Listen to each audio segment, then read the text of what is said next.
genze ku mikolo nayo kutereza social responsibility y'ekika nenga pano weri ejjudde bulungi era nina Captain Francis Babo na byabufuzi ate mukadde waffe mu byobufuzi ate munnakibuga tulina Derek Nyeko ne wa Kampala Makindye East George Musi Council wa Nupo ne wa Kibuga tuna ne Council Derek Lufunya ono wa NRM ne wa Kibuga bintu bingi tujja okwogerako mu byo nenga sinabigendako mu nsi yonna bingi ebibaddewo mukadde waffe President wa America yabaddeko mawanga g'Abawarabu yamaze ennaku essatu ku bugenyi obutongole naye ebyewuunyisa bingi mu byo naye yabadde mbeewuunya bamutegekedde obugenyi bulungi nnyo era mu bugenyi obwo n'alaba n'ebyemwenyusa namale yeegomba olubiri olw'ekkata ndowooza ne Dubai naddako mu kafubo n'abakulu ate era ekkata eyo bamuwaddeyo Captain Francis Babajjatuwe bamuwadde ekirabo ky'ennyonyi ennyonyi yaabwe ndoza ate baagigulira mu America nga ya Royal Family bamugamba nti ennyonyi tugikuwadde ng'ekirabo eri worth $400 million n'agamba nti ngenda gitwala naye eri ewaabwe eka ne bagaa ti ssebe etteeka terikkiriza President kufuna birabo kaakati ye n'aga nti ngenda gitwala era ndoza yagitutte oba ajja gitwala kaakati ekyo nakyo kyansanyusizaamu nakyo kyadde kya naye nga yavuddeyo akoze deals yagambye yakoze deals mu kusayininga kata yaguze ennyonyi bibiri tekibeerawo nnyo eyo ndowooza mu bizinensi yaguze ennyonyi bibiri okubustinga mu airline yayo era Trump n'agamba nti obugenyi bwe tebumusaze America abe basanyufu sobodde okusayininga deals za $1 trillion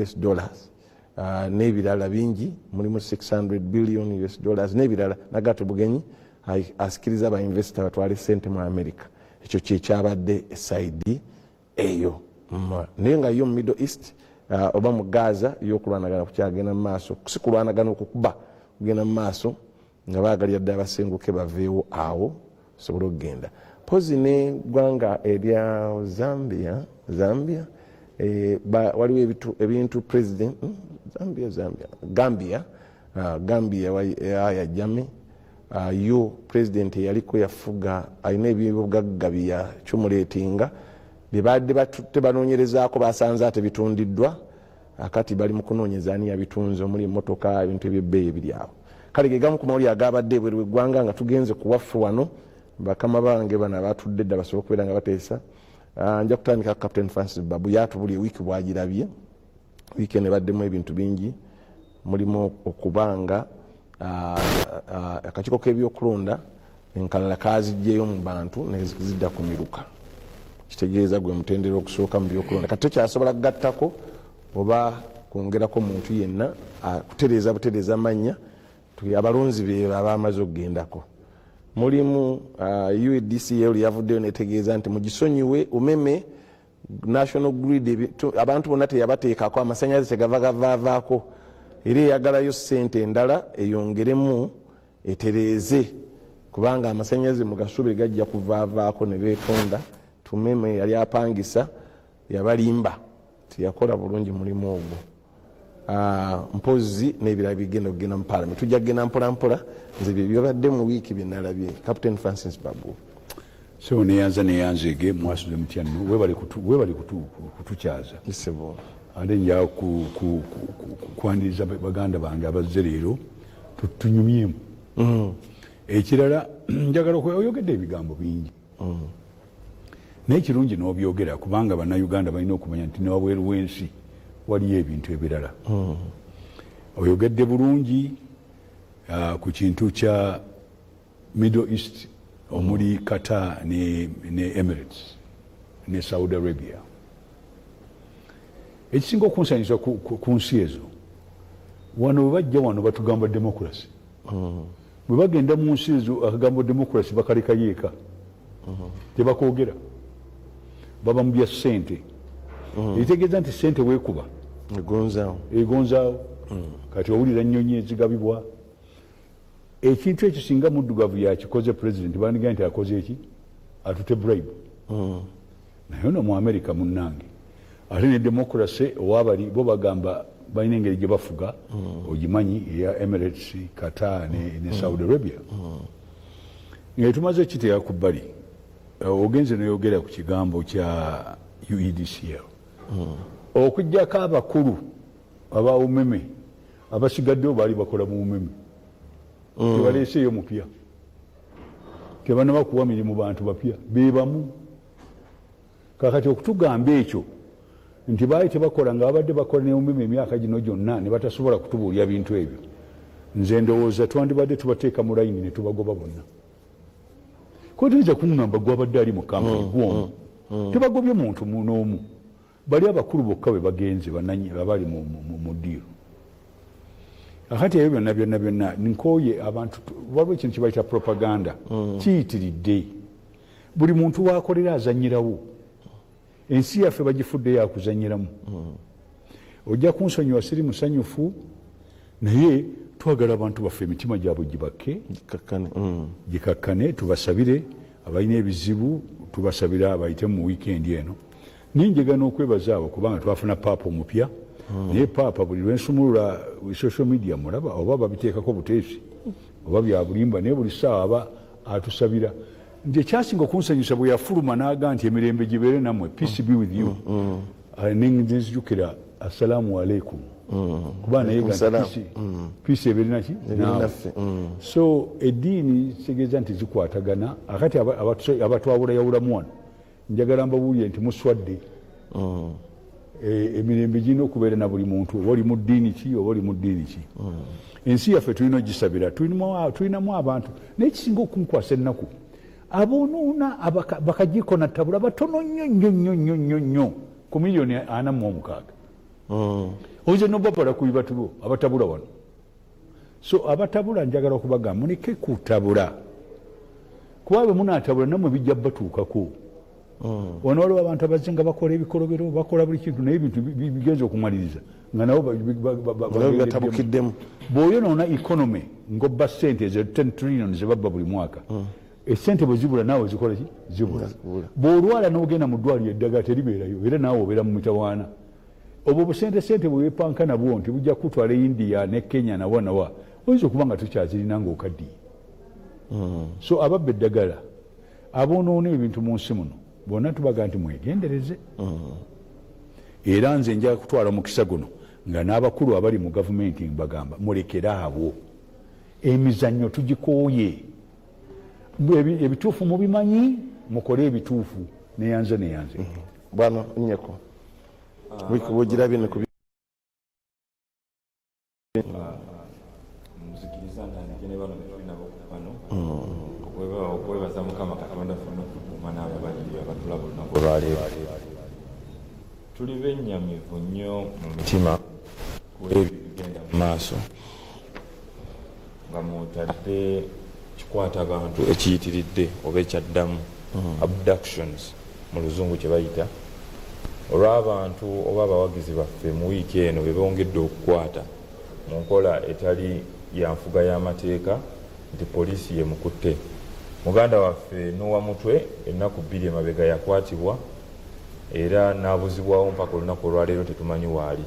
Nowa Mutwe si Eddie Mutwe ate waliyo Mutwe omulala gwe nyambadde wano yabuzibwawo wiiki nnamba ne bamuzza era twabadde tuli awo omuvubuka Kyagulanyi gwe bamukwatirako naye nga bamutadde olunaku lw'eggulo n'akomawo n'ebiwundu ebisago ebiragira ddala nti yali mu tocha.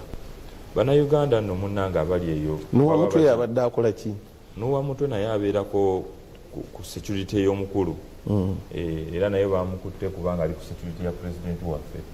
Ffe nno ne tugamba nti ebyobufuzi tebiyina kubeeramu kusikangana miguwa nnyo kutuuka awo.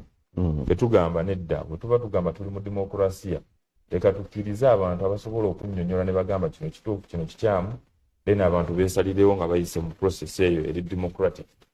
Kyannaku nnyo nti ebizibu bino bigenda mu maaso ng'abantu bano be basiba be balwanirira okulaba nti munnange tulwanisa enguzi, tulwanisa obulyanke, tulwanisa effugabbi, twagala eddembe ne rule of law okubeera mu ggwanga, twagala abaana baffe bonna nga basobola okugenda ku ssomero ne basoma, twagala amalwaliro nga galimu eddagala ekibakwasa oba ekibayisa mu mbeera eno ey'okutulugunyizibwa kubanga bavuddeyo okukwata omumuli mu kulaba nti balwanira ebizibu ebyo bye tuyitamu olunaku olwaleero.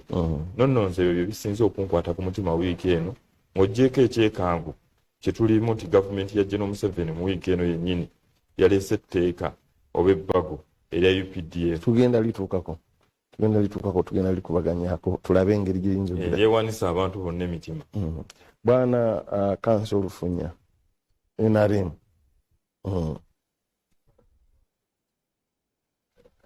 Nange njagala okusooka okwebaza Mukama Katonda sobosezza okubeera wano atuwadde ffenna obulamu ayinzizza byonna ayinzizza muganda wange Nyeko Kanso Musisi ne Captain Babu okubaako wano n'okwogerako eri eggwanga sifa abasinga okutegeera ennyo nensuubira nti akalulu n'akakisa kagudde ku ffe n'ensaasira abo abayita mu kusoomoozebwa okw'enjawulo n'okunyigirizibwa okw'enjawulo Mukama abasibe ekimyu nensanyukirako wamu n'abo abafunye ebirungi ababalondeddwa mu bukulembeze NRM ebadde mu party structure zaayo elections sub county tusuubirira tulinzeeyo akalulu ka districts then tujja kukomekereza ndowooza ne delegates conference enalonda ba national leaders kawedde bulungi wabaddeyo abafisse naddala Sembabule waliyo abafika kumbaga tekubulako musiiwuufu ebyo bibeerawo era tetusobola kugamba nti tuli batuukirivu nnyo mu ngeri gye tutegeseemu akalulu naye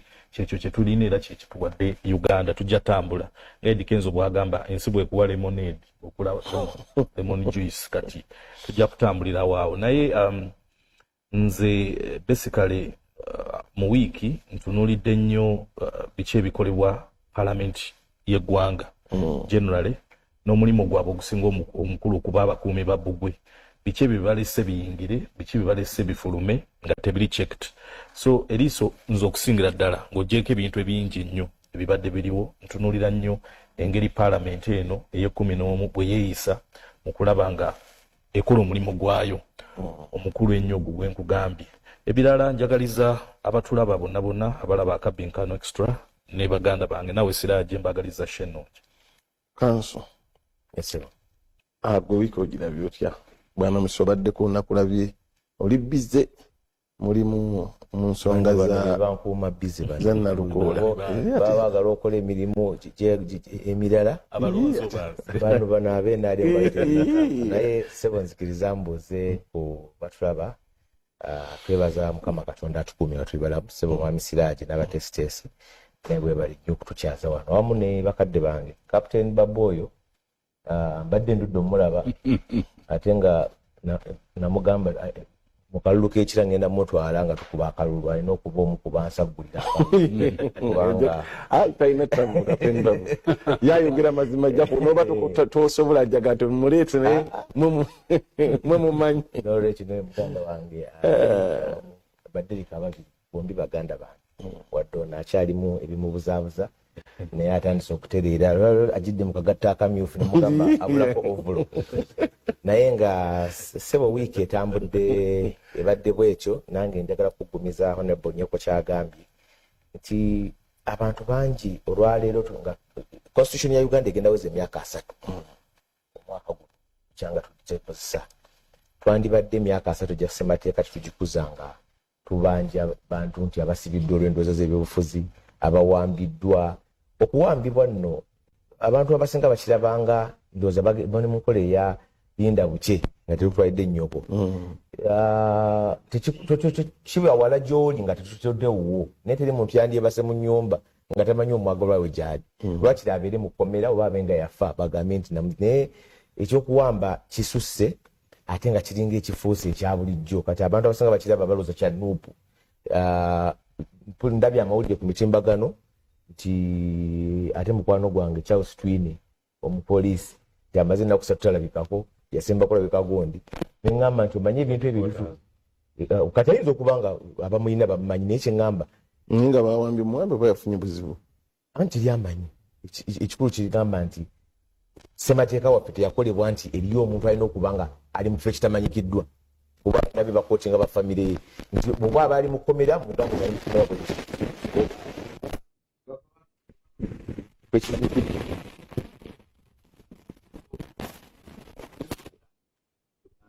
kya bulijjo okuyisa olugaayo mu mateeka bwe lutyo. Kozi mu wiiki ng'oddeko okugambira Parliament tujja tubireka tubadde mu kkooti wiiki namba nga tunyweza eddoboozi ly'abantu b'e Kawempe North lye baayogeza n'omwanguka wakati mu miggo Honorable Nyeko oyo omu ku baagifunako emiggo n'asibwa n'okusibwa. So tubadde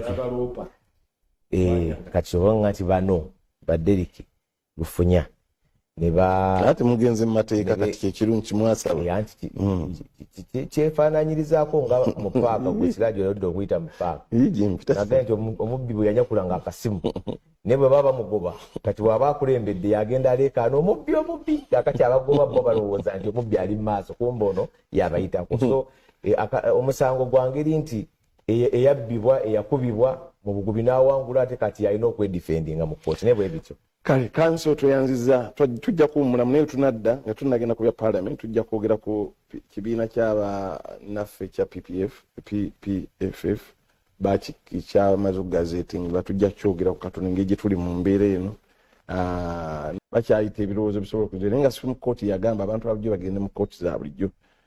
Tulinako bannamateeka tulinako ne veteran byobufuzi sobola okutuuka ku ekyo naye nga tunagendayo twozaayoza munnaffe Gashumba olw'okubeera nga yafunye ekkula naye nga lwakuba ku mikutu giri emirala nga bw'omanyi naye gy'abadde akolera bamuweereza ne twozaayoza ne PFF okuba nti yagazeetingiddwa. Simanyi obudde bugimala okuyita mu mitendera tusobola okugenda mu bumyufu n'ebirala nabyo byebyo ne tujja kigendako naye nga kati tusobola okugenda butereevu ku teeka Chancellor Captain enongosereza gye baatutte nebiri osobola enongerezeyaki mu tteeka ly'amagye lye baatutte mu Parliament. Sebo neyanze gempulidde ebintu bingi nnyo naye Parliament omulimu gwayo ogusookera ddala kwe kuyisa amateeka n'okukyusa mu mateeka bwe babagaliza.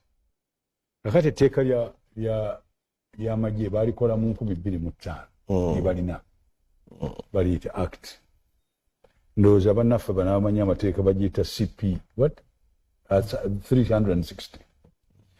Kale etteeka eryo lirimu ebintu bye baagala okulongoosaamu. Etteeka eryo baleese ebintu bingi bye baagala okulongoosaamu. Ekisookera ddala bandyagadde okulaba nga abali mu magye bafuna ebyobulamu health. Bataddewo ne medical board mu magye mu gundi omwo. Ekirala bataddewo okugjayo ebigambo by'okola ng'oli ebisango gy'ozza ng'oli mu magye egyo bagenda giteekawo bakole olukalala. Bagambye nti bagenda kukola ku kooti baddemu bagitunuulire ate nga batunuulira n'ekyayisibwa mu kooti ya Supreme Court nayo baajogeddeko. Ekirala bagenda kulaba nti bikwatagana n'ebyo byonna ne batunuulira ne welfare engeri gye bafuna pensioni yaabwe ne baleeta ne gye bayita ba veterani ne baleeta n'abantu be bayita ba reserve force. Reserve force be bavudde mu magye naye nga bo tebali mu magye naye nga basobola obbayita. Ekintu bakikozesa nnyo mu Israel okusinga ddala wano. Ekirala bagamba nti waliwo ba civilian be bandyagadde okuleeta mu kkooti y'amagye. Ekyo nakyo bagamba nti bagenda kubajjayo kika ki kye baleeta si bonna bo be bagamba. Kakati kukyusa mu mateeka ago bano badde mpulya nga boogera ekigambo kyo kooti masho nedda. In fact kooti masho katono nnyo balonzeeyo kabajjo kantu kamu ba civilian bandigenze mu kooti eyo oba nedda. Ate ba civilian ba kikaaki kubanga bano bo bajjeeyo nti bajja kwogera kikaaki kye bandyagadde okuleeta mu kooti.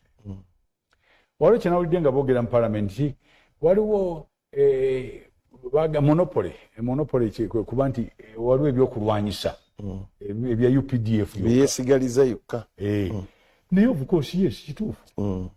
Omuntu wa bulijjo akkirizibwa kubeera ne kye bayita handgun pistol ne babakkiriza n'okubeera n'emmundu ezimu ez'okuyigga nsasirimu bayita sasirimu etteeka gye liri eribakkiriza okubeera n'ebintu kaakati waliwo ebintu tosobola kubeera na tanka mu lujjaalwo nekikompola oli mutuuze n'ogaa nti ojja kugula tanka ogiteeka wali mu lujja tosobola kubeera na misayo tosobola nakubeera na AK47 abantu zebalina tosobola tokkirizibwa so waliwo gundi emmundu n'ebyokulwanyisa ebimu ebiri mu magye byokka si wano bokka ne mu nsi yonna mu America balina n'ebinene ebiyitibwa nuclear power balina ne missiles tosobola kubeera na missile ng'oli mutuuze waliwo n'ebyokulwanyisa ebyo naye waliwo etteeka erikkiriza abacivilian okubeera n'emmundu ez'ekika kino oba kiri mu America ate ekyo kinene nnyo kubanga balina etteeka erikwata ku mmundu etteeka eryo lyava mu byafaayo bya America nti okukyusa gavumenti ya America teyali magye baali bantu bennyini kati emmundu ne baga nti mundu buli mutuuze wa ddembe okubeera n'emmundu akati etteeka eryo lireese ebizibu bingi nnyo mu America eyo batuuse n'okugenda mu kooti ne association ey'abatuuze ey'emmundu y'amaanyi era erwanyisa gavumenti mulimu n'abazifunamu ssente nga kyabadde asappulayinga bizinesi ogitta kaakati wano ewaffe olw'okuba nti Abangereza baali bagumu nnyo ku kigambo ky'emmundu n'ewaabwe eyo obutakkiriza bantu ba bulijjo okubeera na mmundu waliwo emmundu ezikkirizibwa waliwo ezitakkirizibwa kaakati kyengenze nga mpulira etteeka lyonna lyonna balizinzeeko ne boogera ekigambo kimu kyokka ekya kooti maasho naye ng'ate kendaba kali kantu katono nnyo akali ku kyoko ebirala byonna baagala okugiwa independence nga bwe bagamba baagala okuba nti abantu bateekamu basoba nga beesobola waliwo n'ekirala kye bagambye bateekawo ne boodi egy'okulaba nti kooti yeekola ebintu ebituufu kakati ne ndyoka ngamba nti lwaki tetwogera ku kintu kimu naye ng'ebirala byonna biri mu guno si bibi kubanga omusirikale oyagala abeere ne welfare nnungi weetaaga afune omusaala omulungi weetaaga afune pension ennungi weetaaga byonna biri mu gundi eno amendment eno so nze mu kwogera kwange nzikiriza nti waliwo ekigambo kino eky'abasivilian okuba nti bagenda mu kooti eyo naye ng'ekkooti ejja kubeerawo oba oyagala oba toyagala kati eky'abasivilian kye tuba twesibako basivilian bakika ki bw'oyagala bagende mu kooti eyo akati ndowooza we wali ekibuuzo ebisigaddewo byonna amagye bwe bikola okulabirira ab'amagye kakati kooti eno nze mulwana nali njagala buli abeerayo ate okuba nga looya balooya abasomye obwalooya obwa bulijjo ate ne bayingira mu magye gye bali kuba naakulira gundi eno bagita batya ekola ebintu by'amagye looya oyo asobola okubeera jjaaji kyeŋŋamba nti bafune balooya bayingire mu ensonga ye yaliwo ennyira mukiri ekyo ate nga ne kooti bwe yagambye nti mulongooseemu kakati propaganda gye mpulidde bakoze etteeka eryakukola kooti yokka nedda njala tubeere b'amazima ekigenze mu gundi kirimu ebintu bingi ebyokutereeza mu tteeka eryo naye nga mulimu kino ekya kooti ate bagambye nti baagala kooti egendere ku kuyisa kwa Supreme Court kwe yakola ku biragiro bye yabawa n'okulambika kakati bwe mmala okuwulira ebintu ebyo naye nga kati mpulidde naye ate onoonsonyiwa okwogera kino lwa mukwano gwange musisi oyo balooya omulimu gwabwe balina okugulwanirira kubanga balina association yaabwe ey'omulimu gwabwe kakati balooya bagamba nti twogera ebyo biri mu ffe sibagaana kuba abalwanira ki mulimu gwabwe gye bigwa ne bajjajezi bali balooya naye waliwo ekigambo kino kye ŋŋenda okubuuza olunaku lwaleero independence of the court kitegeeza ki kubanga waliwo abantu independence eyo yenkana atya obugazi evaawa era ekomawa era ani agikugira era ani agiteekawo kubanga ekigambo ekya independence ngenze nga nkiwulira njagala kubabuuza independence kitegeeza ki twagala definition yakyo ate bwe tumala ogifuna kyoke tufune eri kooti y'amagye tesobola kubeera independent. Independence of the court. Amayi tulina okubuuza ebintu bino. Lwaki gwe oyagala kooti y'amagye edde mu civilian? Efugire eno. Lwaki mwe balooya mugisindika? Lwaki mwe balooya temugenda eri ne mubitereeza? Kakati nina argument yange egamba nti n'ababeera mu military court bandibadde balooya. Ekyo kituufu. Abatomye. Ate nga tumanyi nti eddaddala oyo musisi n'abeerayo emyaka negiyitawo n'afuuka judge oba president judge wa kooti y'amagye. Kakati ekintu ng'ekyo byenjagala tubeeremu nga tunyumya kubanga tulina enjuuyi bbiri. Kituufu. Tulina abagikozesa nga propaganda mu byobufuzi ne balekerawo okulowooza nti tulina ejje ate ejje eryo mu nsi yonna amagye galina military court oba oyagala oba toyagala. Kakati kikoze tutya etube nga naffe etugasa ate nga naffe tugitegeera. Waliwo ekintu kyenjagala okumalayo wano nga njogera. Nsaba baganda bange balooya tubateekamu ekitiibwa n'abalamuzi. Njagala mulabe kooti eyo nti mugirongoosa ebeere ng'efaanana ng'ekkooti endala yonna. Naye ate saagala mugijjeyo. Lwaki mugijjayo? Kubanga erina ebirala biri by'oyogedde ebyetaagisa yo. Bataddewo disciplinary board ejj'okulaba nti bano balina discipline abali mu kooti. So mbadde njagala nnyo baleme kutuwanisa bano nga bakola politics baleme kukola bantu emitima gyewanike. Tulongoosezza tutya enjuuyi zombi nga tuzitunuulidde. Kakati nga tubudde mu byobufuzi njala tubijjewo. Ensi eno ejja kubeera nejje oba nedda ejja kubeera nayo. It doesn't matter what government. Ne government y'ebibiina ebirala bweyigendamu era bajja kusigala n'amagye. Kakati ejje eryo twagala libeere litya. So mbadde njala kumaliza nga ngamba bwe nti tubeere b'amazima. Egundi eno eyaleeteddwa tondemu ebirungi erimu ebirungi akantu kali kamu kokka. Basiviliani bagende mu kooti eyo oba nedda. Ate bw'oboga nti waliwo basiviliani ekika kyewandirowooza kyandize kyekiriwa kijjeeyo ekitubuulire. Bw'ogamba nti kubanga isi edda emisango gye twazzanga gy'abasiviliani. Naye waavaayo akantu mu myaka egyo emabega mu byobufuzi akayitibwa terrorism. Terrorism oyo mugumu. Ayisa ne mu magye n'agenda ayita mu magye ajoga basiviliani atta basiviliani abantu balina ne zino bomu zebeesiba ebintu ebyo obikutta otya. Kakati naawe wewali omutawaana. Nze ndowooza ebirala byonna biro tebirina mutawaana okuggyako ekyabasiviliani ekyo kyenzikiriza.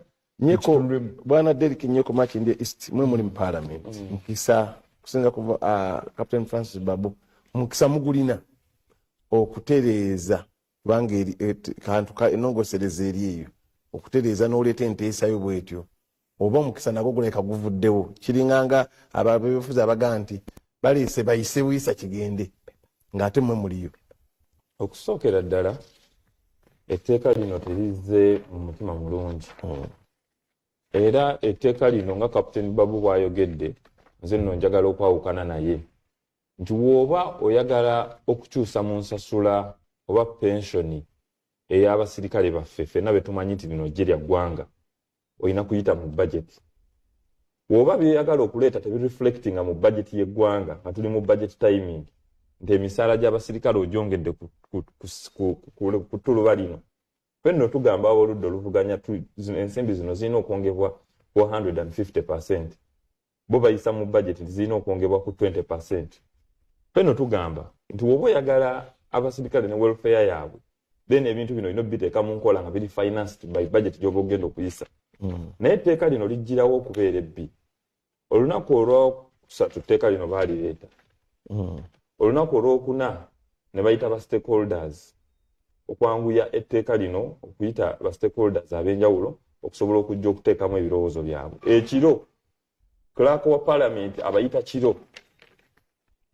Olunaku olwokuna nga bali mu parliament ife twali mu kakiiko abatula kakiiko ka defense. Twavaayo emabega kawo ne tugamba abantu bano babawadde emiliyoni 10,000 okujja okuwagira etteeka eritali ddungi lino olunaku olwaleero lye baliko.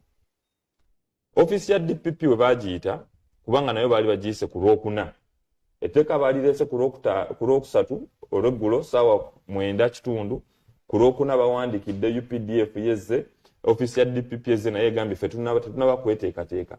Bawandikidde ebibiina ebyobufuzi ne ba stakeholders abalala bajje bateekemu efforts zaabwe naye babawandikidde mu ssaawa 4 bajje baapiyalinga. Ani awandika?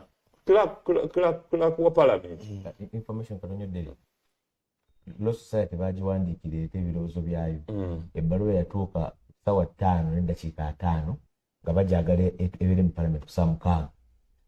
Kati buli tteeka bwe baba nga balyanguya mu level eyo n'obawandikira omuntu n'omuwandikira ku ssaawa 5 ku ssaawa 6 ng'omugamba jangu wapiyalinge naye nga ba stakeholders bonna b'oyise tebasobola na kwapiyalinga na lunaku olwo lunaku lumu ffe nga Parliament ne tuba containing okubajjamu ebirowoozo. Waliwo ensonga lwaki gavumenti eddukizibwa ku masiga 3. Esiga erikola amateeka, esiga eriramula n'essiga eriteeka mu nkola. Esiga eriteeka mu nkola likulirwa executive. Womala okukwata omuntu n'omunoonyerezaako omukwata n'omuwa omulamuzi. Ate n'omuntu wadde poliisi yebeemu ku ttali eri under executive oba amagye omuntu ono tali si yemuteekako omusango. Bawandikira office ya DPP eri independent nemunoonyerezaako negamba omusango guno gwasaanidde okukola ki okugenda okuvunaanizibwa. Olwo nno n'alyoka ali bamuteeka mu ssiga eriramula. Kati executive kyeri okugezaako okukola kwe kwagala essiga eddamuzi ate eyingire mu ssiga eriramula. Nti eteekeyo ekkooti naye esobola okukwata omuntu owa bulijjo nemugatta mu musango nti bali babakutte jumula oba ne bino ebigenda mu maaso ebyaffe ebyobufuzi balina omwana gwe bakutte Okidi Junior ewaffe wa Bigalo. Amagye ge gaamukutte olunaku olw'enkya bayinza okumuparedinga nga bagamba ono omwana twamusanze na kino nekino bantu kabe edi mutwe ennaku ezo ze yabulira kabe nnuwa mutwe gwe bakutte. So executive eyagala kulaba nti extending omukono gwayo okulaba nti nayo yeeterayo ekkooti eyaayo etasobola kugaba bwenkanya. Lwaki tasobola kugaba bwenkanya? Fenno tugamba nti wadde bannamagye abaliyo bagenda mu kkooti zino court martial erina kuba disciplinary committee kibangu gamba nti wenze wemba nzijja okukola ku bukedde nina amateeka gensayininga agali disciplinary. Tekitegeeza nti bukedde wemba nkoze wemba ntuuse leeti nti balina kuntwala mu kkooti. Kubanga gwoba mukozi wa bukedde kitegeeza bukedde esobola okukugoba esobola okukuwumuza naye weeba n'emisango ng'olina omusango gw'obubbi gw'okoze ate ogenda n'owaaba mu kkooti oba n'owaaba ku poliisi ate neekwata neeguteeka ewa DPP then DPP ne balyoka bakuteeka mu maaso g'omulamuzi ne basobola okukusalira obuki obulungi. Ffe tugamba lwaki obwenkanya tebusobola kubeerawo. Tosobola kukwata musirikale akyalinze promotion akyalinze order from above akola ekirayiro nga nze nja kugoberera ebirayiro byonna n'ogamba nti nedda omusirikale ono yagenda okubeera ate omulamuzi kabe mu basirikale banne kubanga era n'abasirikale abo tebasobola kufuna bwenkanya. Abasirikale bano ffenna tukimanyi nti okubanga aba asubira order from above tasobola kufuna bwenkanya mu kakiiko kano. Akakiiko kano tekalina bumanyirivu tebali waliwo emisango egihandolingibwa n'obumanyirivu. Mu kkooti Captain Babu ensonga z'ayogeddeko ebintu bye baalondamu bye baali baagala ne recommendation ze baakwata Supreme Court gavumenti yajjayo ekintu kimu naye nga recommendations zaali nnyingi. Omuba mugamba nti ebintu bino bitambula bwe muti mukwate commission eronda judicial commission eronda abalamuzi naye nga be bagenda okulamula emisango gy'amagye. Tuteekewo unit. Lwaki totwakya Captain Francis wabagamba nti mu recommending nga nti ono omulamuzi okuggyako ng'ogamba nti toyina bwesimbu nga gavumenti yennyini egamba tekkiriza mu judicial system eriwo naye webanga ekyalina obwesigwa mu judicial system nga yo then okufuna obwenkanya ono aba yasoma amateeka gano ng'asobola okugalamula n'obutabeera nga sayidi kubanga ye ono gwe baleese ng'aviiridde mu judicial commission ye talinda order alina tenure of office alina privileges nti togenda kukeera ku makya nti omugambe nkuzizza wano from nowhere. Waliwo criteria zolina oyitamu. Toyinza kukwata appointing authority nga ate constitution ne UPDF act egiwa power okusalawo promotion okusalawo wekudeployinga n'ebintu ebyo ate n'okwata n'obawa obuyinza temulina mukisa nga gwe honorable wadde kale kyendabyemu ogambye bapapiriza okuyita abali ba stakeholders temulinawo mukisa gwonna kuba omuntu aba akoze akakodyo naawe osobola okukola akakodyo n'omutebuka tolinawo mukisa gwonna kuwaayo birowoozo mu buwandiike oba mu ngeri yonna ng'okolera mu time frame egye babawadde. Ndi minister wa defense era twandirowoozezza okusinga okulaajanira eno ng'ate omukisa gukyali okuba omukisa bagutadde bawandiise wakuba timing. Ndi minister wa defense ng'ebirowoozo bino byonna mu kakiiko wadde bakoze joint committee olw'ebyo bye twavaayo omulundi guli emabega ne tusamoninga first son akakiiko kaffe ne balaba nti balina okukaggyako obuvunaanyizibwa kubanga katuuka katya ku ttendera erijooga omwana w'omukulu weewaawo speaker we yatuuse nga keesa alina giteeka mu komiti ya defense yatadde joint committee of course ekiri mu tteeka musobola okuyita omuntu yenna temuyita muntu nga person musobola okuyita omuntu yenna omuntu waaba ali mu office tukirizibwa omuyita naye okukola joint committee eno agikola ne spirit nti ayagala okujja obuvunaanyizibwa mu kakiiko akasaanidde kubanga kabadde ne incident emabega gye kalamudde etali mu feva yaako ne beekanga nga kakoze ekyo kyekatandyagadde kakole ne katuuka ku ssa ey'okukkiriziganya okuyita omuntu ali mu ofiisi eyo. Tewali nsonga lwaki omuntu aba mu ofiisi nga tasobola kujja kweyogerera ng'ate ali kuzza emisango ku lw'Abannayuganda bonna. Weewaawo fe tugamba nti palamenti mwenna mugimanyi lwaki tugamba Bannayuganda basitukiremu lino etteeka ligenda kunyiga Bannayuganda. Palamenti is a game of numbers.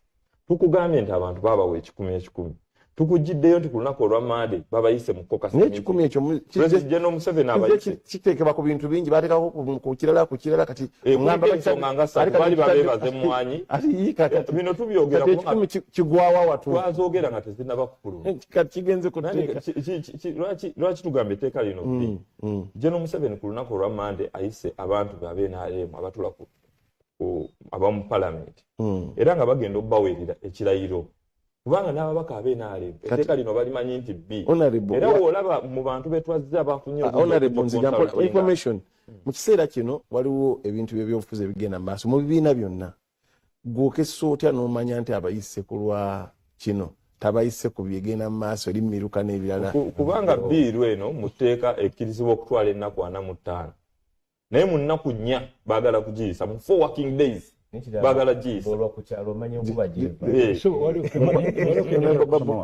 Please go on, Captain. Additionally, following the judgment of the Supreme Court in the Constitutional Appeal number 2 of 2021, Attorney General versus Honorable Michael A.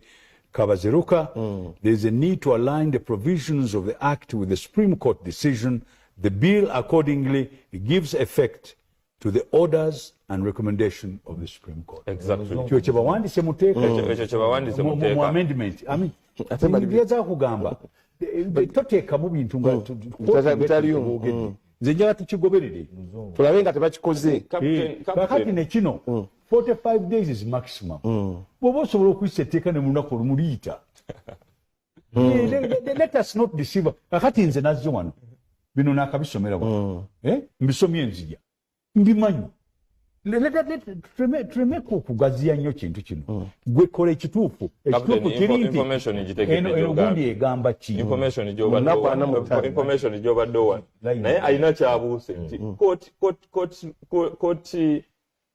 Supreme Court kyeyawa mwalimu lwaki temulonda abalamuzi muffe oba komishoni yaffe neronda abalamuzi ne bajja ne basobola okulamula emisango egyaki ejamagye naye ate tuyina emisango tuyina courts endala nga wonalaba anti-corruption court criminal anti-corruption court criminal division civil land nayo nebeera nga kooti ezo era bye byali mu nsala naye ebyo byonna nzija ate nayo ne kooti nekirambika bulungi negamba nti wegiba misango nga gyabano banamagye nabo beetaaga okuba n'obwenkanya tekitegeeza nti petuli kulwanira aspect yaba civilians bokka nedda obwenkanya kubanga oli bagenda mmuteekako omusango kankugereze Captain Babu nze wano batukwata mu misango gya Nalukoola bakwata ranka eza lieutenant general ne general ne bazisula mu motoka yange. Wotunyulira ebbago lino kiba kitegeeza nti nze already qualifying ndi civilian ogenda mu court martial. Naye nga bakutte banzije mu motoka bankuba tewali lawyer wange kulaba motoka yange oba bazze wake wange bajidde mu mateeka okebera nga bwe bakola omwaka oguwedde. Kitegeeza olunaku olwaleero nze civilian ataakubangako birayiro nja kubeera ndi subjected. N'abalala bangi nnyo abagenda okuyita mu nkola eno. Naye mulimu akawaayiro mu tteeka omwo akagamba n'emisango bagambye emisango egiweebwa mu UPDF Act gyekkiriziganya nagyo. Naye n'emisango gyonna egiri mu mateeka ekkooti eno ekkirizibwa okulaba nti egikola ki egiramula.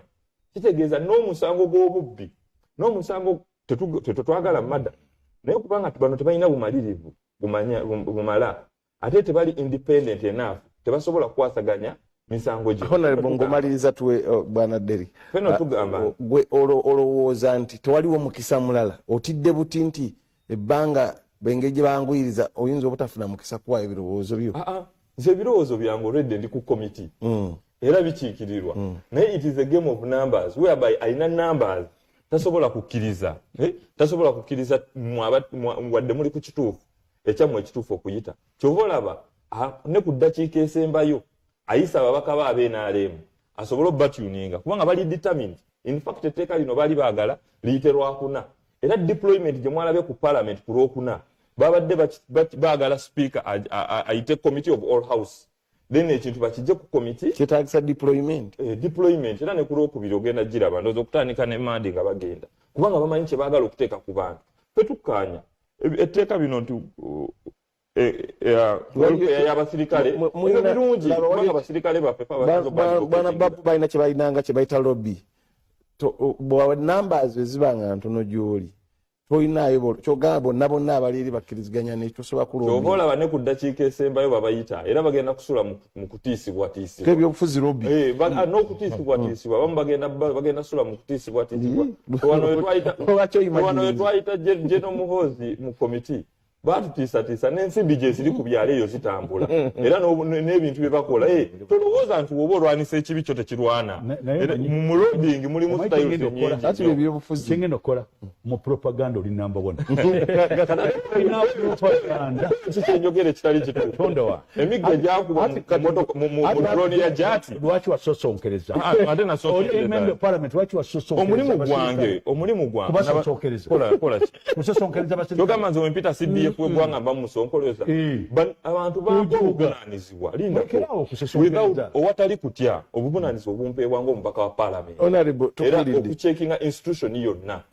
Obuvunaanyizibwa bwange oversight mu doketi mwendi nga shadow minister wa defense mu bye nina okulaba nga ntunyulira ge magye kati bw'oyagala okuŋŋamba nti oli obukubanga mwana wa mukulu nti ye kimuggyako okuba nti munamagye tulabye ba CDF abakadde abazze mu committees ezo feno tugamba ng'ebyo byatwitinga n'abeereyo n'atwitinga waba oyagala kutwitinga tumuwadde fulo ayagala kukula eddoboozi lye liwulikike ajje tumusoyeesoye olutalo olw'emmundu mu lutalo olwati naye kati oyagala kapiteni oli twawula kapiteni oli twawula kati naye ndi komiti yesamoninga kapiteni aligezako tudaivatinga nedda ezo ensonga zaali zaaluli owomulamu katuwe ku council Derrick naye abeko kyayogera ku nsonga tuli kuteeka oli council. Mukama wange waleke njagala okwogera abaasaba miliyoni 10 baali bamemba ba parliament bazisabira wa baasabira miliyoni 2 omukyala n'aba wa 10 nanti bazisabira wa focus ye n'aleero. It doesn't matter. Wonderful. They are members of parliament. Members of parliament associating with NRM. Ate bano bagendeyo nga beebisse ne bazitwala naye kaakati abamu bali baasaba miliyoni 2 mukokasi ye n'aleero kirwakuyisa mateeka kyali kirala baga nti balina ebizibu byabwe bagenda mu elections sente ze balina tezimala omusajja nabaga nti jabba wa miliyoni 2 kapteni owo sigenda mu propaganda ekyo kyayogera kituufu tebala sigenda kiyita propaganda nga ye wenjogera ekituufu n'akiyita propaganda wenjogera kyamayagala n'agamba sente za bonna enfuga y'amateeka twawandikira ofisi ya IGG nga tugamba nedda ensimbi zino kubanga General Museveni yazikonfaminze nti yaziwadde ababaka ba parliament twagala okumanya kubanga yazibawadde mu capacity ki zino sente nguzi fulumya ne listi eyabo abafunye tuleke twawule tujjewo kino nti bano bazze beebikise ate bano bazijjidde wano so that ono eyagabye ensimbi z'omuwi w'omusolo ate nga waliwo ekitongole ekivunaanyizibwa okutunyulirira n'okulaba nti ensimbi teyonoonebwa ate body eno ebayonewa accountability mbadde mpabulamu ekitongole zirudde nga baziweebwa ne walirayoyiko ddi nga bazeeganye oba nga bazikiriza olubeerera zibeerawo bwezi temubbanga tugenze walufunya olufunya kanso teeka lino ennongoosereza bintu birimu bingi esente yadde azitadde nti zakuyisa kino kyetubadde tulongoosa nti zaali zasabibwa dda ku bintu birala baziteekako obutesi ku buli kajja buli kijja ne bazakizidoza zezo mu kiseera kino Bwana Siraaji n'abatulaba bajjajjaffe babanga n'amagezi mangi bagamba okuyita embuga si buganzi ekkooti etiika n'omulamuzi ateekeddwa okutiisa kuba omulamuzi akuteeka kalabba n'akuggyako omutwe omulamuzi akwavuwaza omulamuzi akuggyako ekibanja ekyo kyonyaze era omulamuzi akuteeka mu mbuzi ekogga n'akusiba naye ekkooti oba embuga erimu okuwozesa bannamagye gye bayita court martial ate esukkawo olw'eddimo oba ekkatala ssemateeka gyerikwasa. In other words, court martial abatulaba purposefully erina kuyisiringa discipline mwabo bamukwata ki mundu. That is the general rule. Naye in exception eri nti waliwo ba civilian abatryingibwayo kino kiri worldwide. Era nabadde nina wendi ne musisi nengamba n'oba oyagala otya ne NRM member parliament be NRM bavayo ne batandika okuwagira no court martial ejja kubeerawo mpuliriza njagala okifuna in context oleme kubuukira nnyo because owulira otidde nnyo kutwala muki mu court martial ati wuliriza musisi wuliriza obuzibu bw'abaganda bange bembaga emmyu ba asonis bakuma omuliro ate batandika okuwuggana guuguli wuliriza onaafunamu ekyokuyiga wuliriza mufune discipline mufune discipline.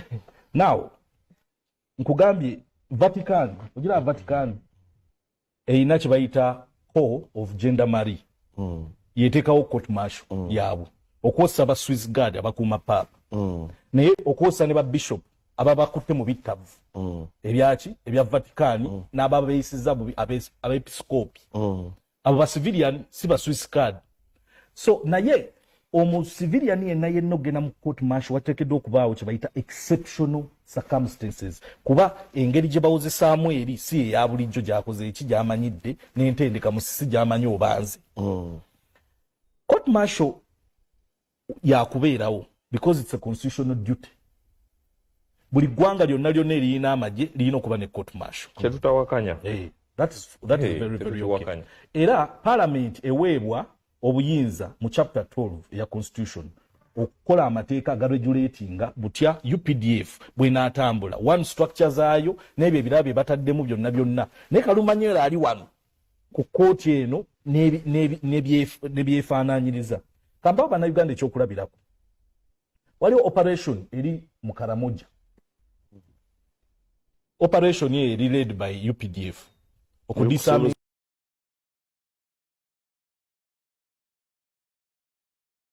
kwatidwa abali mu general court martial abali mu court martial abalumba bannaabwe nabo tebayingira nko majje tebagenda nko kaweweeta ne beesanze nga bali mu operation mu kitundu ng'amajiji gakola ki gye gali nga n'abalamuzi bano booyogerako tebasobola kukola ki.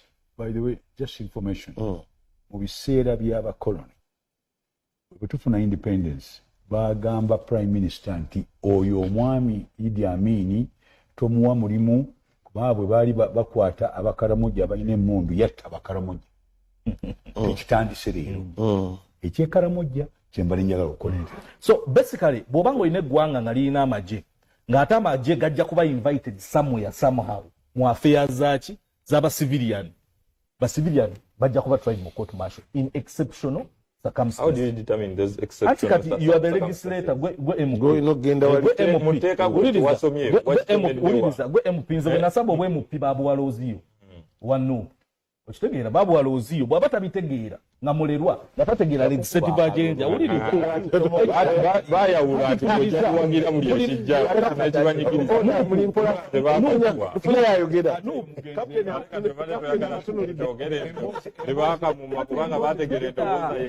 Kanso tudde kuteeka. Issue eri bwetu. Tosobola kukaaba nga gwe member waki? Gwe member wa parliament. Member wa parliament etteeka liri mu parliament liteekeddwa okusunsulibwa era liteekeddwa okumanya naye kye nandowooza kye kino kuba togenda kukyusa kujjawo court martial ejja kubeerawo.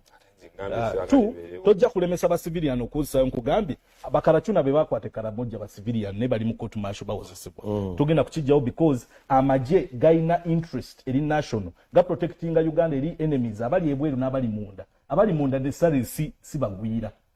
Necessarily bayinza okuba ba civilian. Ebyo byo tubirowooze naye nze nandowoozeza nti buli munnayuganda oba munnamagye oba si munnamagye bw'aba atwalibwa mu court martial waliwo safeguards ezirina okubeerawo, waliwo ebiziyiza ebirina okubeerawo, waliwo okukuuma bbugwe roole erina okubeerawo nti eddembe lyabwe ery'obuntu, for instance the right to habeas corpus, kubanza nkirabye ennyo nze nawolezaako mu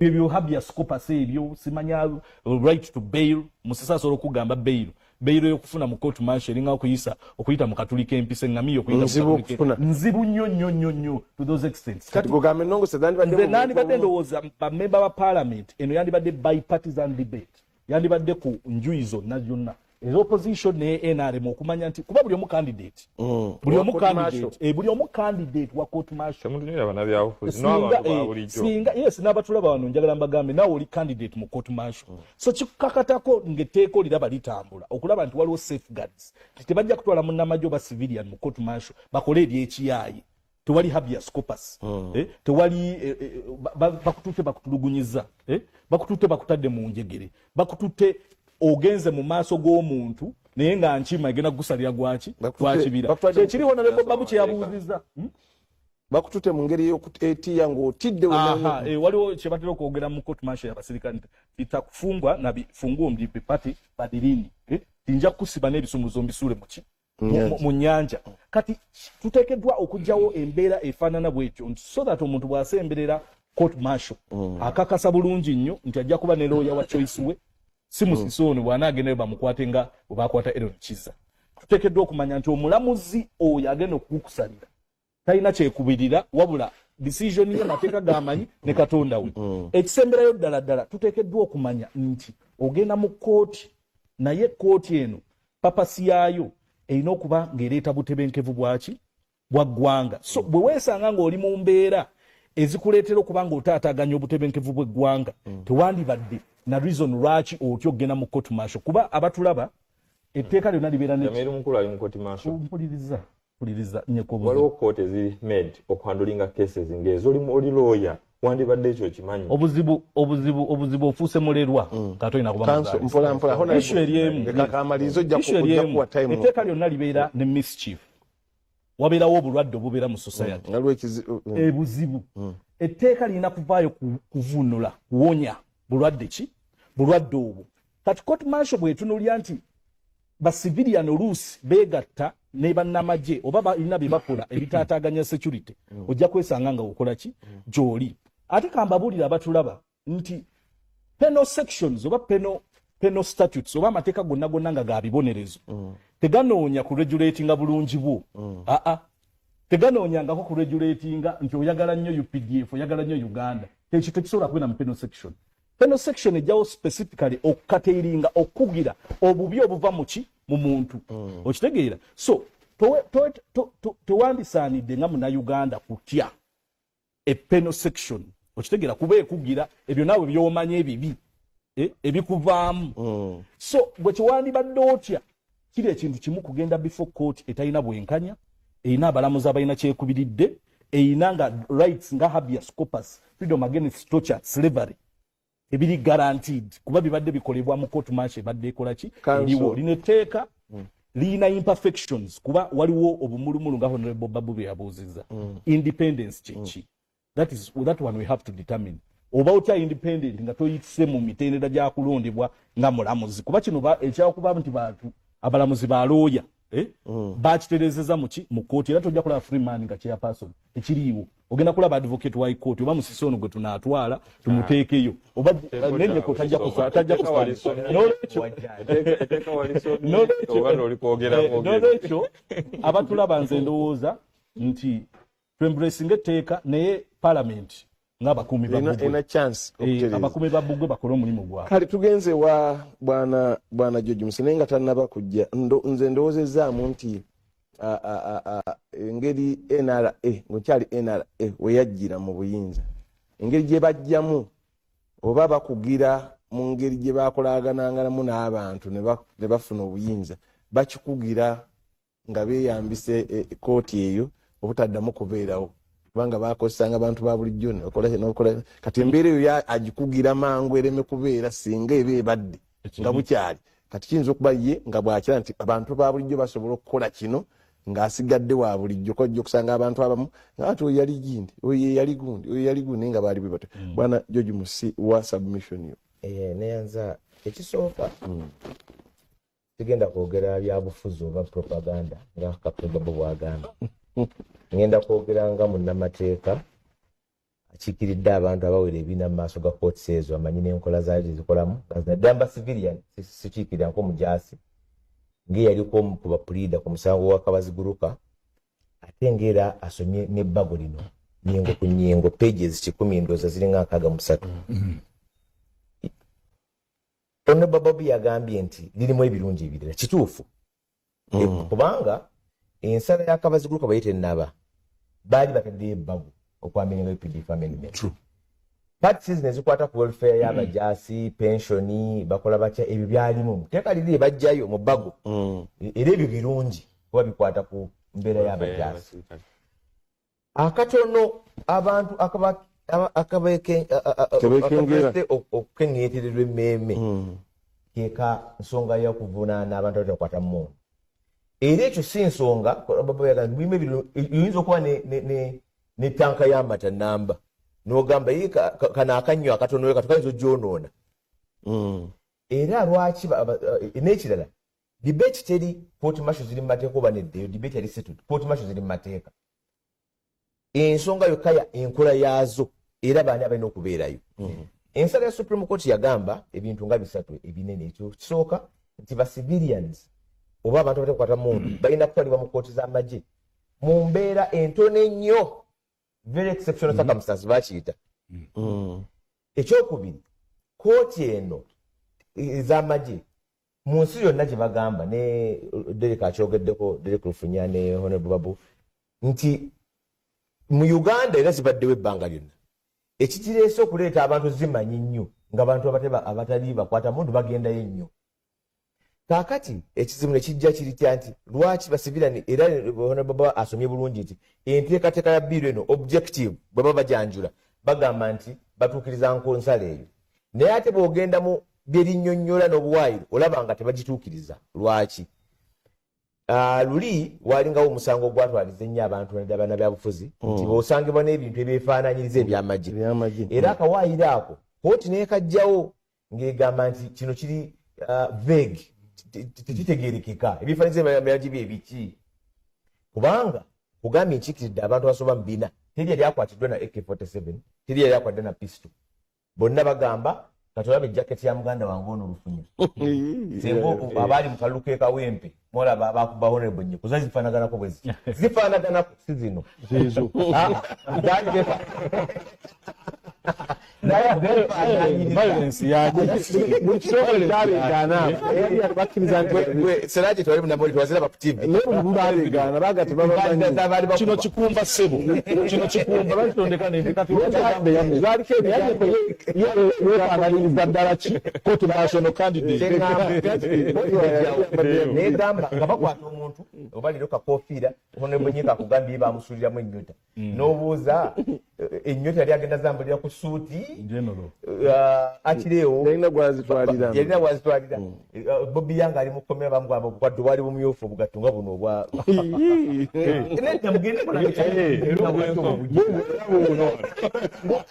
jaketi ogijje bakuta ku yona yakiragala ono komanda 005 okunyulira mu bbiiro eyo mulaba engato ze bagazeetinze ne zino zennyini mweziri zino zennyini nyine ziri gyendi ekkooti n'ekijjawo ekyo negamulete kakati bagezaako kikyusa naye bakikyusa batya ebintu bye baali sitinze nti bino bye bifaanizo ebyamagye bingi nnyo onababa oyogedde ku gundi ne pisto mweziri ne AK47 mweziri mulimu kyewayita ammonia nitrate abantu gwe bakozesa abalimi gwe bakozesa oluusi mu nnimiro ebigimusa kwegamba bw'ogamba nti monopoly of the UPDF ng'ate poliisi ekwata the Supreme Court yakyogera don't be ambiguous yaye ekintu kiveeyo ebintu bingi nnyo kwegamba nzirayo kali nti bacivilian bakyatwalibwayo mu mbeera entono oba baguddewo na geeti empanvu ekyo ekimu ku bizibu ebirumira ekyokubiri ssemateeka agamba tokolanga nsala ng'omenyawo ensala ya kooti palamenti irina kukola nsala ng'emenyawo bw'olaba kati obuwaayiro njogera ku abacivilian okutwala abacivilian nti etteeka lino likomyawo okubavunaana mu ngeri ennene nnyo kati babanga abakola ensala emenyawo ensala kooti gye yakola ekyokubiri Honorable yabuza independence kyekwana kyali mu nsala ya kooti bagamba nti ne baba bajaasi doze ne Honorable kakyogeddeko balina okugenda mu maaso ga kooti erina obwe y'amakooti mu nsi zonna etunulibwa ku bintu nga bisatu ebikulu ekisooka omujaasi alondebwa omulamuzi alondebwa atya appointment kyova olabanga mu ssemateeka waffe baali bagambye nti bwe musaba mu kakiiko kano aka Judicial Service Commission keeka sindika amannya ewa president nti bano be basabye president n'alondamu mwabo ate n'abasindika mu parliament egyo mitendera esatu infact bonnaffe ab'ekenya olwokuba constitution yaabwe mpyako ku yaffe baate bagenze ne maaso ne bateekamu ne public participation nti abantu babawo omwaganya nti siraajo n'asabye obulamu mumwogerako ki nga tebanagenda mu parliament abadde baweereza ebirowoozo byabwe nti anze aliena nzijjako ttaka lyange mu kyalo nti lufunye ono mumwogerako ki nti awe muzadde musajja bulungi nnyo bwe aliena ewaffe abantu ne bagira kakati ekisooka engeri gy'olondebwa eyokubiri bw'obeerayo osobola okugobwa mu Uganda olwo kugeza amakooti gaffe ssemateeka lwakoluusi bakola birala naye ne bwaba mulamuzi saabalamuzi ayinza mugamba nti ogwo omusango gusalibwa oti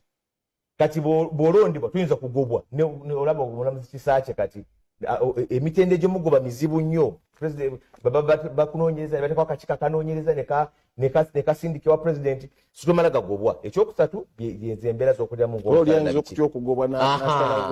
kati olwaleero ebbago lino bwe lyegezaako lyogamba bugambi liteekamu akawaayiro kooti ejja kuba independent naye independence teva mu kwogera bwogezi wano twalinawe baali baagala kuteesa mu ssemateeka mu akakiiko ebyokulonda abantu civil society ayogeranga nnyo tukabeera independent baga tujja teekawo ekigambo independent commission azifa ekigambo kyekikufuula independence eva mu bikolwa n'ebyozimba byonna kakati okulondebwa chairman wa court martial ebbago ligamba alondebwa ne ba court martial bonna alondebwa high command wadde mugamba nti kituufu kati bagezaako kugamba nti yes bajja kuba balooya nalaki abamu ku basinza otutulugunya wano mu Uganda bali balooya mwami Kayihura omu ku bakolanga okutulugunya abantu Nalufenya nga tumulwanyisa yeegaana yali yatandika Nalufenya ye munnamateeka mwami Sejjusa yakolanga ebikulubiru wano nga munnamateeka bwe yali ng'akyali mu gavumenti nga munnamateeka so ekyokubeera munnamateeka kyokka si kyekikufuula kubanga oli abaakimanyi kaakati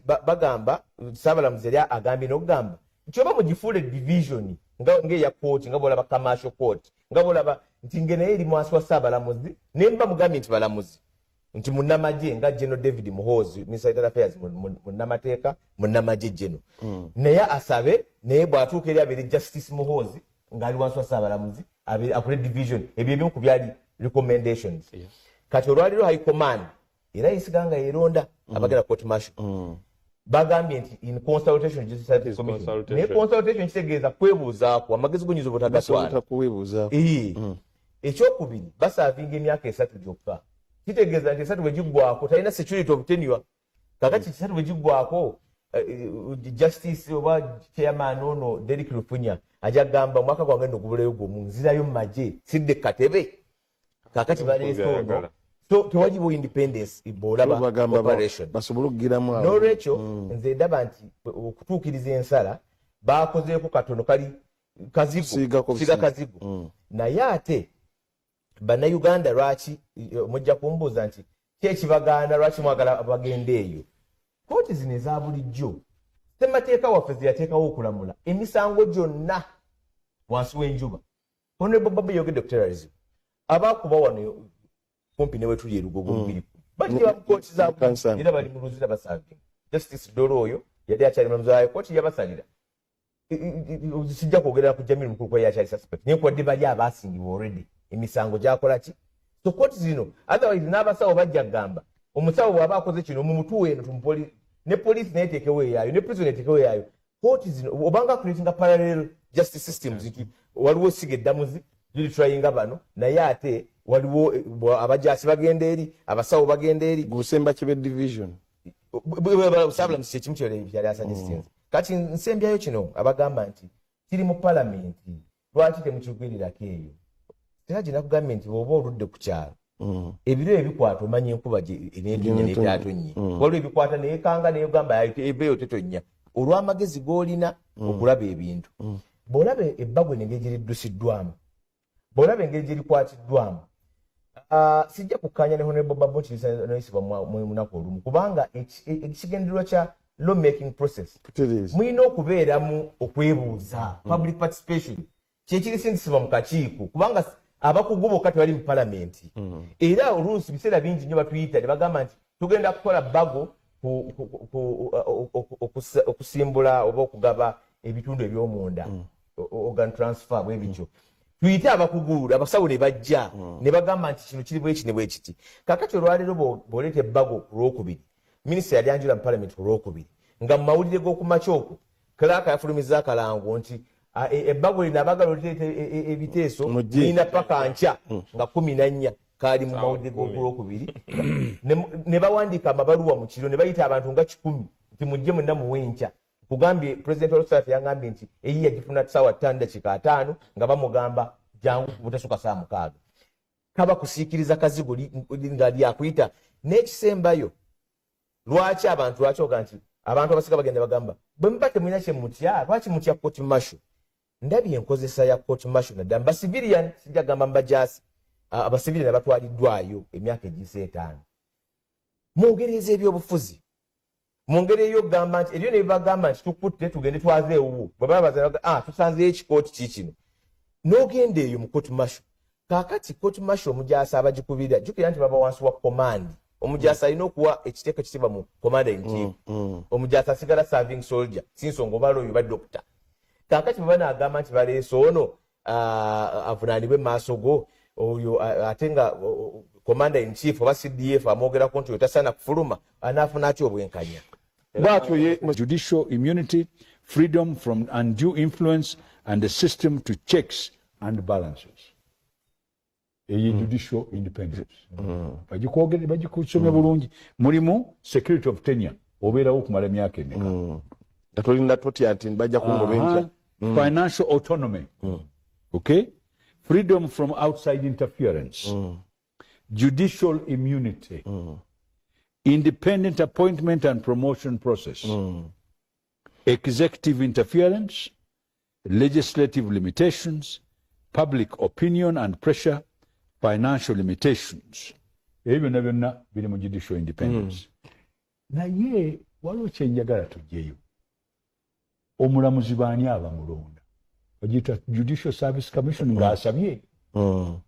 Baina kiboga emyaka gyamaze mu gundi eyo engeri gyakola engeri gyeyita ebyo nabyo babiteeka mu gundi ne balyoka bamulonda erinnya ne balitwala ewa president kakasa nti ono afuuse mulamuzi kakati promotion y'omulamuzi oyo ejja etya era Judicial Service Commission yetwala amannya ewaani ewa president n'aga nti kati bamutute ku Court of Appeal oba bamutute ku Supreme Court.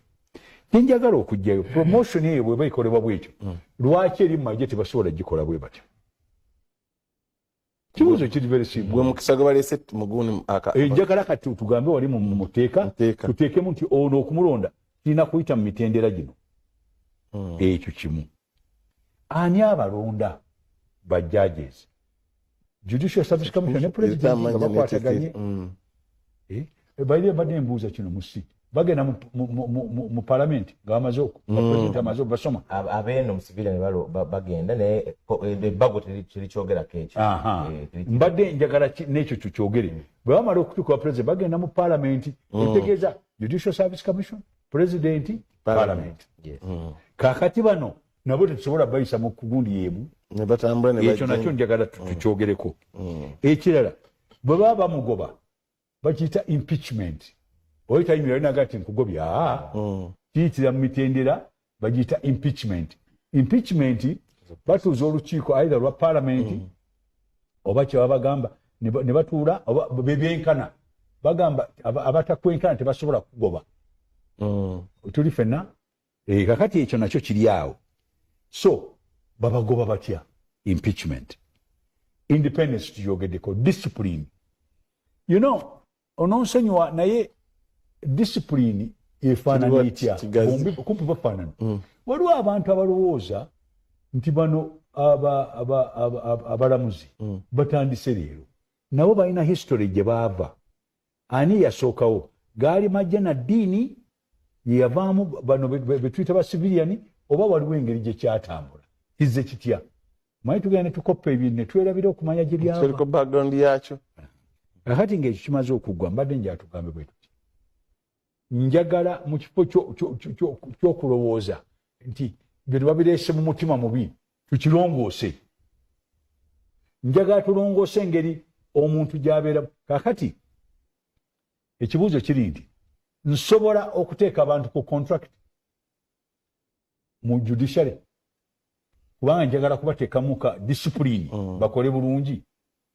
Bw'abanga tatawozesa bulungi emisango tagimalaayo ne mugaa nti nkutadde. Tusobola okuteekawo kye bayita contract. Abeera n'ebintu bye bamutaddeko. Asobola okukola emyaka 5 ne tureviewinga ne tugaa nti kakati emyaka 5 okoze otya. Tusobola okukiteeka ne mu magye. Ebyo byonna ononsonyiwa kye bayita okulowooza wabweru wa box. Nga kikola for the good of the people. Ne bano ab'amagye tusobola okubayisa mu kintu ekyo. Nze njagala ab'amagye bonna abali mu court martial babeere balooya. Ate tubalina mu magye. Ate ne ba lawyers bwe training obulungi nabo mu magye bandibadde babeerayo. Kubanga bayinza okuteekayo empisa ennungi. So ebyo byonna bye njogera nze mbyogera lwa kwagala kuteekawo enkola ennungi. Ekirala njagala definition civilian akakatono era n'omukulu yakogedde nti oleba civilian akatono ako ke tuyinza okutwala mu court martial beba katono ke kaki determining otya bebani. Ekirala bakutendoza ne bomb ne propaganda ono gwe tukola katono bamukutenda abduction. Njagala tugende empola. Tulina intelligence mu Uganda muno. Intelligence eyo ne mu America yaleese emitawaana. Waliwo omusajja wa NSA, National Security Agency, gwe baagobye. Ona Trump amugoba kubanga omusajja yakola intelligence ya America electronically mu nsi yonna. Yasinga. Wano intelligence ya wano weegenda okuggerayo omusajja wa nnyeko ewuwe ebintu ebabijjawa bawayiriza. Tuleme kugenda nagambye nze singa nali siina kamera mu kinaabiro kyange mu kisenge kyange bandintaddeko emmundu ne bajja ewange era bajjayo engatto ne bagamba zino z'amagye bawayiriza. Ampulidde bampayiriza ebiri banteekako okuwayiriza bivaawa.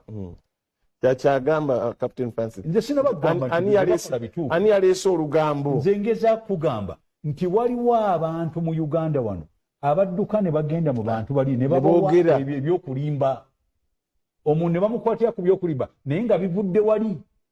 Bagamba nti totunuulira balabe bo, tunuulira mikwano gyo. Ajja kuteekako ebintu. Badde njaga tugenda empola nnyo. Abantu abakwatibwa waliwo ababasibako ebintu oba babasibako bya bulimba oba boogera by'amazima naye waliwo abantu ababikola. Honorable Derek Nyako. Bade nja akumaliriza osobo neyanze. Era nange awo wennyini we mba ntandikira. Kyobola waliwo statement omuntu gy'akola ku poliisi ne bakwata enjoyi bbiri.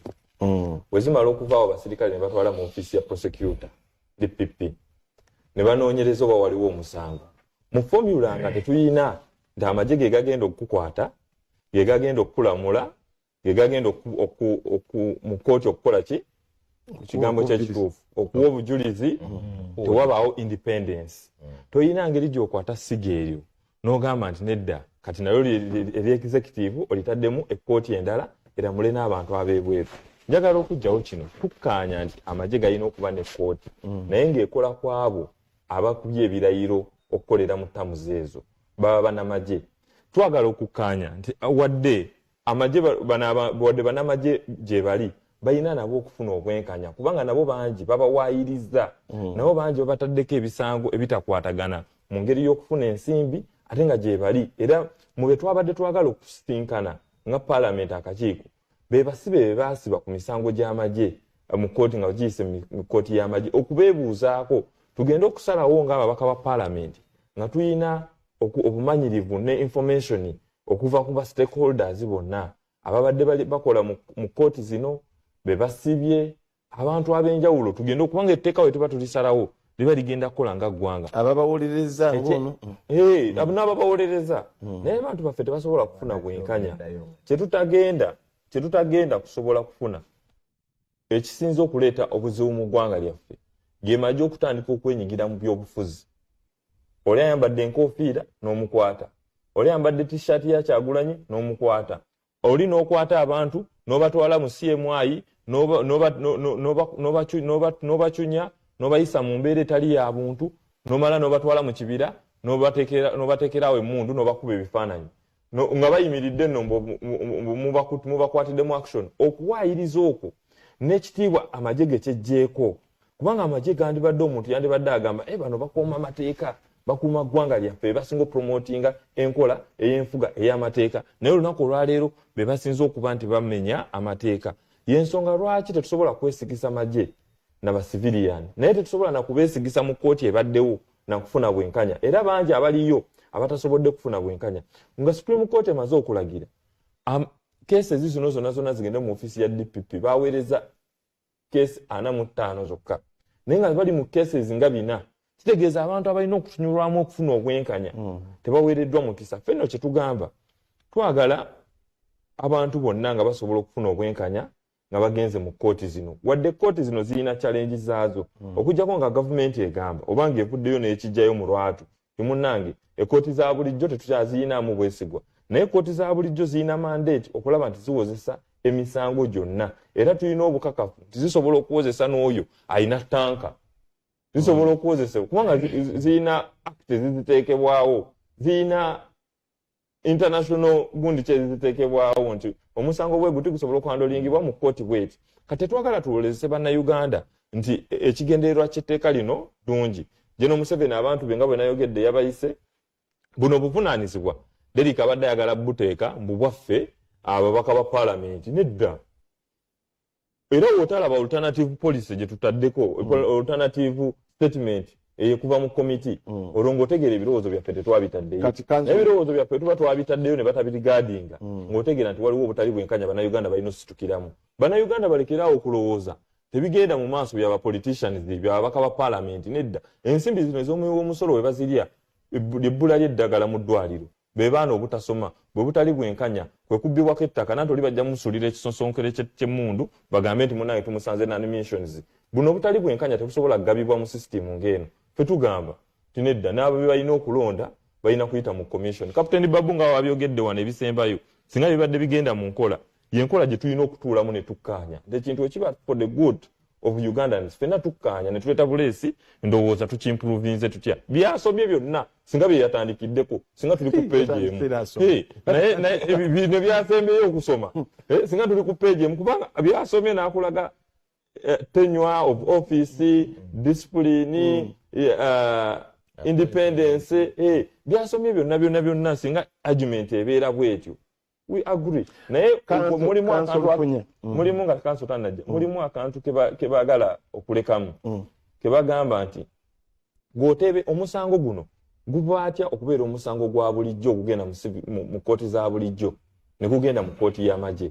Kooti y'amagye gusaba office ya DPP negamba guno tuli interested nabo ne bakutunyulamu ne bagamba nedda gugende mu magye oba bakukwata nga bagamba guno tugulamudde kusaba gwaffe. Kati tewaba bwenkanya nga tewali na formula ekiteekinga etteeka okukola etteeka lirina kuba clear nga litambula bulungi nga litambula bulungi tebalireka intersuspicion nga lino webagala odireka mu bbanga awo basobole oddikolesa okukwata buli omu wabbo muwaffe oli mubbi wamu ono mubbi wamu bwana Derek Lufunya dakika zonna kati bwana Siraji n'abatulaba abantu balina okitegeera nti courts marshals kooti y'aba peers oba kooti y'abakinywi y'abakinywi nti bate nga Captain Babu bwe yayogedde nti oyo akumanyi yateekeddwa okukola ki okukulamula. It is going to be very very hard technically okufuna civilian agende afuuke omulamuzi mu kooti ewuza bannamagye nga tabeera nko mu battlefront ya Mogadishu. Tamanyi lwaki wabadde olina pikke, machine gun, hand grenade ne RPG. Towolereza basawo. Tokoleke. I'm qualifying what I am saying. Olaba lawyers naffe tulina kooti etwala. Bwe tuba tulina ebizibu byetukoze byetufunye. Bitubasobola kuleeta Siraje munnamawulire. Era abatulamula bebo benye abakola ki? Soko onindeko. What the court martial is a specialized court. It is not any other court. Si court ya bulijjo. Ng'abantu baagala bagikole ki? Bagifuule. Naye kugambe nti bweba esazeewo yeetikke ekkatala y'okugenda okuwozesa abo abatamanyi rank and file abatagenda kaweeweeta kuwozesebwa oba kutendekebwa eteekeddwa okuba ng'erina safeguards. Safeguards ezo tuzoogeddeko naye nze specifically waliwo kye ntunuulidde. By the time bakutwala mu maaso g'omulamuzi wabeerayo bye bafumbye wansi eno wabeerayo akutte. Kuba poliisi yegenda okukwata ya bulijjo, military police probably yegenda okukwata. Bwe kukwata waliwo abanoonyereza. Military police inakwata baadhi. Constitution ekirambika tutya. Anakkirizibwa okukwata civilian. Tetwagala tuwali bantu baffe. Lwaki ebyennyanja byange ogamba bivundu? Leka mmalirize ebyennyanja byange. Kuba n'abiboola banabiboola. Issue eri emu. By the time product ya court martial eva through processes, eva through ebitongole ebikesi mu magye kati nga SIB Special Investigations Branch eri under CMI yeyekola files ezo ne bakola police statements nezigenda eri kati bw'onaaba onaafuna obwenkanya obulungi ddala n'ebitongole ebyo ebinoonyereza tujjawo kiri Captain Babu kyayogeddeko neononyeko kyatidde kyagamba alina kamera mu bathroom ye nti bajja kunyiga section bajja kuteekako ebiki ebintuntu ebijweteke so tuteekeddwa okubanga bwe tuba tunakkiriza exceptional circumstances oba kanso musisi nange tukkiriziganya ekintu kimu exceptional circumstances kaba kajji katono nnyo ti general rule eri nti civilian teyandigenze mu court martial. That is the general rule.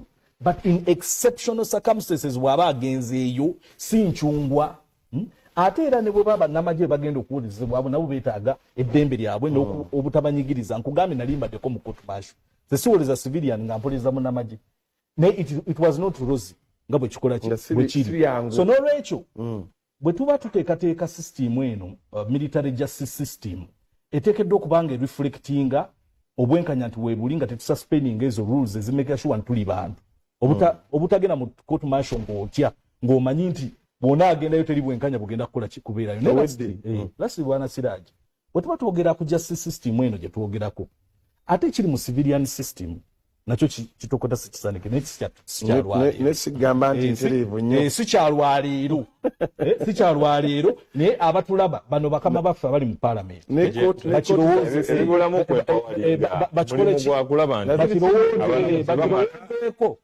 bakirowoozeeko nnyo kuba waliwo systems tulina presidents tulina president system yaffe mateeka egamba nti omusango ogwaliwo gwe gusala oguliwo kati eno court etali court ya record simanyi oba bagifudde court ya record etali court ya record etalina president tugenda kukola tutya. That is an issue ejja okubeera mu bannamateeka nga babidiscussingako naye nga nze sofa ndowooza bamemba ba parliament bandistandinze their grounds okulaba nti buli Munnayuganda n'agenda mu court martial kabe w'amagye kabe civilian afuna obwenkanya. Francis omusikubira mu dakiika zosatu bigambo bye wabyogedde bulungi obadde kunnya gye wasembedde ebisinga gwate obirese bulungi ne biggwayo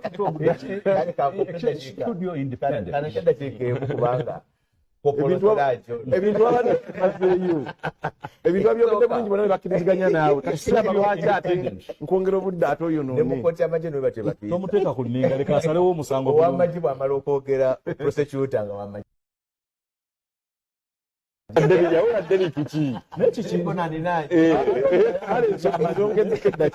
nzongeddeko kansolo funya ayogedde bulungi bwawadde ekyokulabirako kya bannamateeka balina akakiiko akabafuga akabagunje kanso naye otwaleyo omusango nti nze Siraaji nawa looya Derrick sente n'atakola emisango gyakoze nga munnamateeka so si Derrick bwagamba nti asasudde rent nandiroda mutwale mu law council oba so si Enoch atali munnamateeka tukutte ne gawuni eringi y'abannamateeka tukutwale mu law council eki kyekola so court martial fena tugamba nti eringa disciplinary committee y'amagye era kibaita service offenses Derrick yadayogerako Derrick Lufunya nti ono yabadde lwaki wakoseza amasasi 10 mu kifo ky'amasasi 4 operational offenses ebikozesebwa nga gyokola ng'omujaasi in fact n'omujaasi bw'abazze okugeza avudde mu nkambi najja nabbaawo ku dduuka alina twalibwa mu kooti eza bulijjo kubanga emisango gw'obubbi oba okubbisa emundu gyeguli mu kooti zino so